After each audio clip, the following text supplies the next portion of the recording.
मम्मा मम्मा मेरी दोस्त राधा पता नहीं कैसी है। वो मेरे साथ खेलती ही नहीं है। हर वक्त मुझे तंज करती रहती है, तुम तो समोसे पकौड़े बनाने वाली की बेटी हो।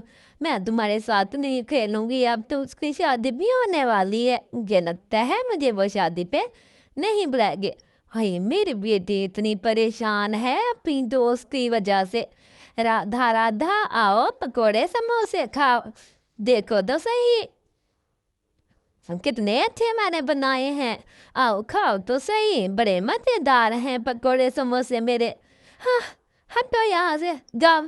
आज के बाद मुझसे बात नहीं करनी, और ना मैं तुम्हारी दोस्त हूँ।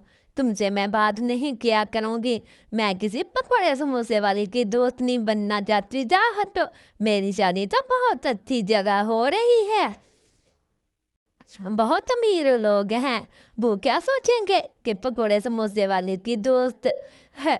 मैंने तुम्हारी दोस्त बन जाओ हटो यहाँ से।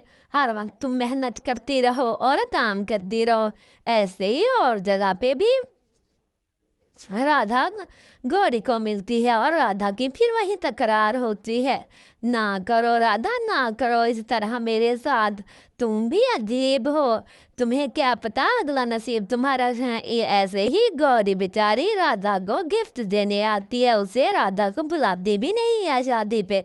राधा राधा ये लो मेरी तरफ से तुम गिफ्ट रख लो, और तुम्हें बहुत मुबारक हो शादी की। लेकिन राधा को गुस्सा आ जाता है, मुझे नहीं चाहिए तुम्हारा ये गिफ्ट, लो और पकड़ो और जाओ। नहीं नहीं राधा ऐसे ना करो, तुम तो मेरी बहुत अच्छी दोस्त हो। मैं तुम्हारी कोई अच्छी दोस्त नहीं हो, जाती हो या नहीं? या मैं मम्मा को बुलाऊं, मेरे ससुराल वाले आने वाले हैं, जाओ यहाँ से तुम। ऐसे बेचारी गौरी रोती हुई चली जाती है, वहां से बड़ी उदास होती है। इधर राधा की शादी हो जाती है और उसका शौहर पहले तो 4-5 दिन बहुत अच्छे से रहता है, लेकिन कुछ अरसे बाद उसका रंग ढंग नजर आ जाता है। चलो ये राधा उठो, मेरे लिए पानी लेके आओ, जा मेरे लिए खाना लेके। अजी सुनते हो आप, मुझसे ऐसे क्यों बातें कर रहे हो? आप तो बहुत अच्छे हो, बहुत अच्छी अच्छी बातें करते हो। शादी से पहले ऐसे होना पड़ता है, अच्छा बनना पड़ता है। अब तुम्हारी मेरी शादी हो गई है, अब चुप करके काम करो, जाओ पानी भर के आओ। और मेरी अम्मी का भी ख्याल रखना है, समझ आ गई है तुम्हें? ये क्या हो गया है, मेरा जौहर कैसा निकला है? मैं तो परेशान हूँ, अब मुझे खाना लाने को कहा है, उतने मैं कहाँ से लाऊंगा? तब तो मैं पानी नहीं भर सकती, तो और मुझे खाने लाने का कह रहा है, मैं कहाँ से खाना लाऊं? बेचारी राधा परी रोती है, परेशान होती है कि मैं अब क्या करूं। ऐसे ही दूसरे दिन बगैर खाने के घर चली जाती है, तो बस अजी खाना नहीं मिला मुझे, कहीं से खाना नहीं मिला मुझे, तो पता नहीं है कैसे खाना ढूंढते हैं। ये क्या तुम कह रही हो? मैं तुम्हें बहुत मारूंगा।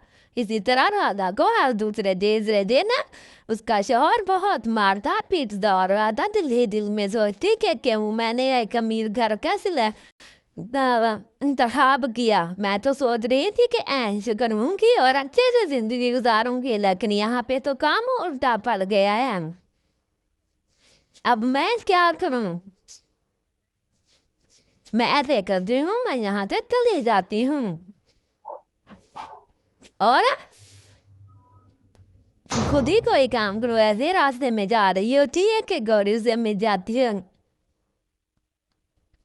गौरी गौरी तुम मुझे माफ कर दो, मैंने तुम्हारे साथ बहुत गलत किया है। काश मैं तुम्हारे साथ ऐसा ना करती। मैं ही घमंड में थी, गरूर में थी, और एक ऐसे बंदे का इंतखाब कर बैठी जो बहुत मगरूर था, और अपने सच्चे दोस्त को भी उसी की वजह से गवा दिया। प्लीज मुझे माफ कर दो। कोई बात नहीं राधा, कोई बात नहीं है, तुम्हें इतनी समझ तो आ गई है। हाँ बस मुझे इतनी समझ आ गई, आज के बाद हम दोनों पक्की सहेलियां हैं, कभी हम लोग झगड़ा नहीं करेंगे और मिलजुल कर रहेंगे। मैं भी कोई ना कोई स्टॉल लगा लेती हूँ, फिर हम दोनों मिलके बेचा करेंगे।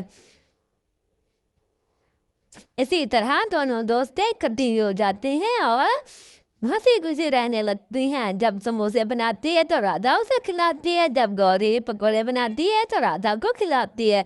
दोनों बड़े मज़े से रहने लग जाते हैं और बहुत ही खुश होते हैं। देखा बच्चों, लालच बुरी बला होती है, हमें दूसरों को देख के लालच नहीं करनी चाहिए। शुक्रिया।